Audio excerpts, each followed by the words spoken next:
Saudara-saudari yang terkasih,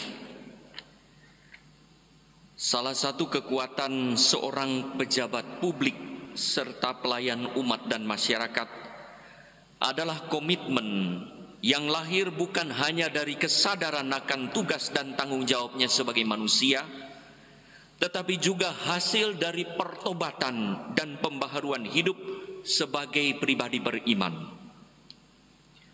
Komitmen kiranya bukan hanya janji sosial karena jabatan fungsional saja, tetapi juga disposisi spiritual karena anugerah vokasional yang dipercayakan Allah. Komitmen ini akan teruji saat orang ditantang dengan sukarela dan sukacita memberikan nyawanya bagi mereka yang dilayaninya dan bagi kemuliaan Tuhan yang diabdinya. Komitmen inilah yang disampaikan oleh Yesus kepada para muridnya. Karena Putra Manusia pun datang bukan untuk dilayani, melainkan untuk melayani dan untuk memberikan nyawanya bagi tebusan, menjadi tebusan bagi banyak orang.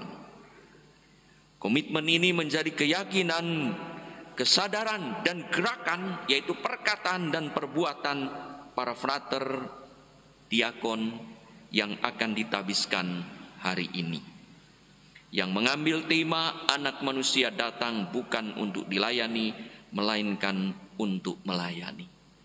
Temanya bagus dan ini sering dipakai pada pelayan jemaat, tetapi seringkali kita melihat bagaimana para pelayan jemaat umat ini sungguh lebih dilayani daripada melayani. Karena temanya kurang lengkap. Yesus tidak hanya berbicara sampai situ. Dan itulah yang dihindarkan.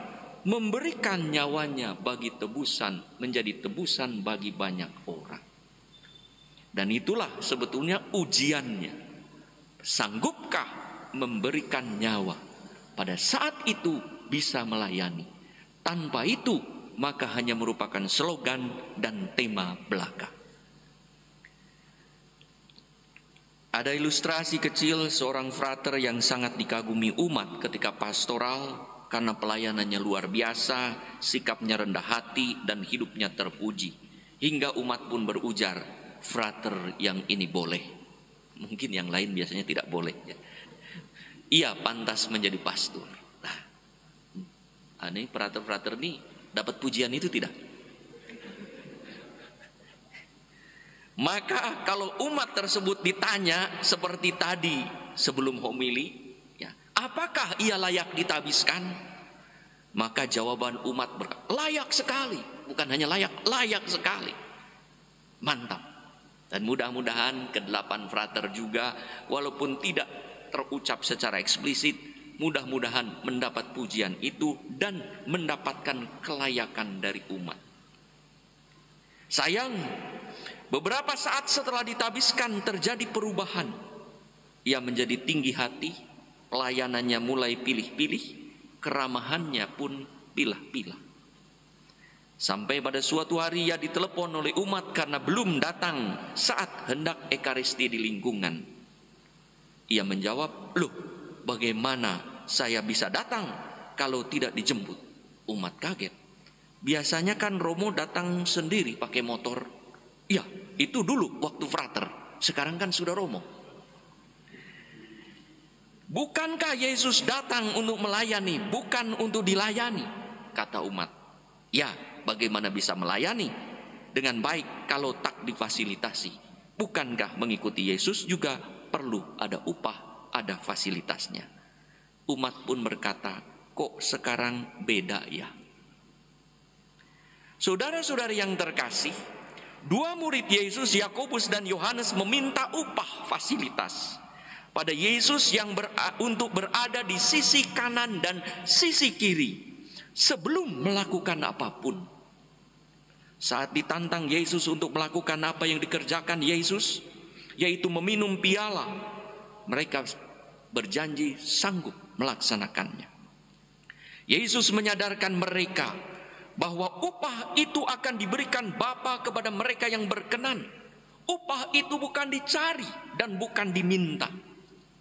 Jangan berpikir tentang upah, keamanan dan kenyamanan, fasilitas dan sarana, serta kemudahan.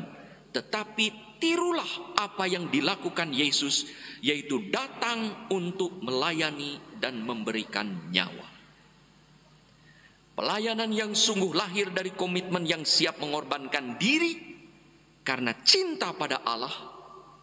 Itulah perwujudan dari menyangkal diri dan memanggul salib setiap hari karena orang mau mengikuti Yesus.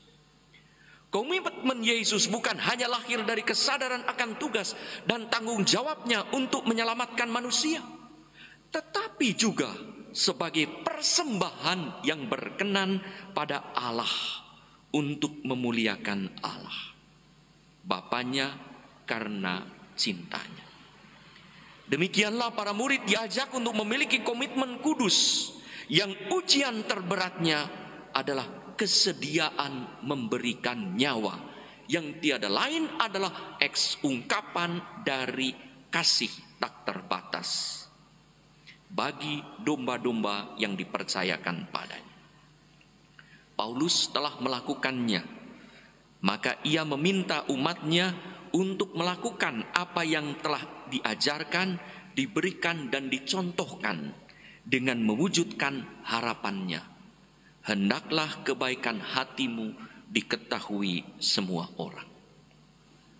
Saudara-saudari yang terkasih, beberapa kali tampak Paus Fransiskus membawa tasnya sendiri. Di sampingnya ada kardinal, ada imam, tapi ia meminta untuk menenteng tasnya sendiri. Demikianlah juga saya lihat beberapa senior uskup juga yang selalu membawa tasnya sendiri dan tidak mau dibawakan oleh orang lain. Ini bukan pencitraan, tetapi ungkapan disposisi batin, bukan untuk dilayani, minta dilayani, tetapi mau melayani. Pada pertemuan dengan para calon tertahbis, 6 imam dan 2 diakon, mereka satu persatu saya tanya tentang kelayakan untuk ditabiskan dan komitmennya sebagai imam. Rata-rata mereka berkata layak. Ada juga yang merasa tidak layak. Kalau tidak layak ya sudah tidak usah, tapi percaya pada rahmat Tuhan. Nah itu dia ya. Jadi tetap ditabiskan. Kalau tidak ada percaya pada Tuhan tidak jadi itu ya. Tapi percaya pada rahmat Tuhan. Dan saya katakan memang tidak ada orang yang layak untuk ditabiskan. Tetapi Tuhan berkenan memilih kita dalam kekurangan kita, dilayakkan untuk menjadi imam dan diakon untuk melayani umatnya. Maka saya tanya dalam pertemuan itu kepada mereka, apakah para diakon yang mau menjadi imam itu sudah biasa melayani? Karena kalau belum biasa melayani untuk apa? Sudah. Mereka serempak, sudah. Lalu saya tanya, apakah para diakon ini sudah biasa dilayani? Diam. Tapi ada juga yang menjawab, mulai biasa.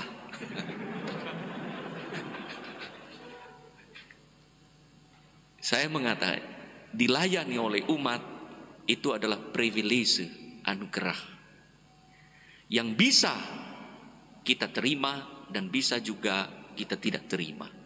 Tapi pokok persoalannya adalah melayani. Jangan sampai karena keasikan dilayani jadi lupa melayani. Maka jangan pernah memotong tema berikutnya itu, aku datang bukan untuk dilayani, melainkan untuk melayani dan memberikan nyawa. Dan inilah yang penting, memberikan nyawa. Untuk apa melayani kalau tidak ada kasih? Karena memberikan nyawa adalah tanda dari kasih. Bagus. Namun mengapa ada contoh perubahan dari mau melayani sewaktu frater dan minta dilayani setelah menjadi imam?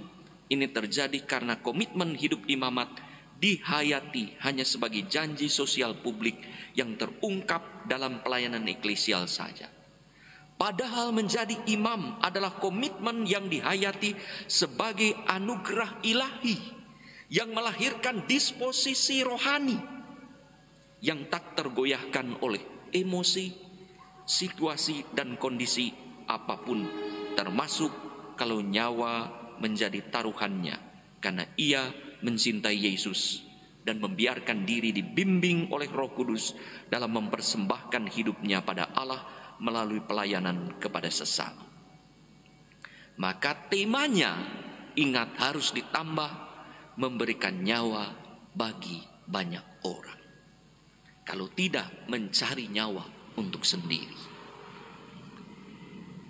Orang yang memiliki komitmen sebagai disposisi spiritual karena kasih pada Yesus akan mewujudkan harapan Paulus, hingga kebaikan hatinya melalui pelayanan yang tulus dan lurus akan diketahui oleh semua orang, karena ia menjadi imam yang melayani dan memberikan nyawa bagi semua orang yang dipercayakan kepadanya. Para frater, diakon, apakah siap melayani?